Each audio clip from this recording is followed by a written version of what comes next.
recently, Lisa Jackson, administrator of the EPA, agreed with you that the U.S. alone cannot affect carbon levels. What does this mean for relations between the EPA and those involved in environmental legislation? Well, first of all, I appreciated the fact that Lisa Jackson, the administrator of the EPA, responded to my question the way she did. She said, no, you are right that the United States alone cannot affect the overall emissions of CO2. Well, I was glad to have her say that, because India and China both have said under no circumstances are they going to restrict their emissions. Case closed. That's how emphatic they were. That being the case, why are we spending all the, passing the greatest tax increase in the history of America if it can't accomplish lowering emissions?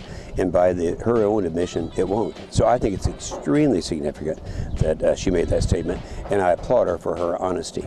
Could you basically just give us the main overview of your campaign for Senate and what you plan to bring to the Senate? Certainly. I'm a common sense Ronald Reagan conservative Republican, and the main issues that I am proposing for my campaign are that this party get back to the principles upon which it was founded, and those principles include fiscal restraint, limited government, free market solutions, energy independence, and a strong national defense, not only overseas on our borders, but also within our families.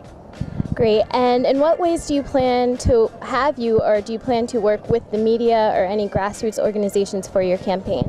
Actually, the Utah Eagle Forum has taken an unprecedented step and has endorsed me very early on in this campaign.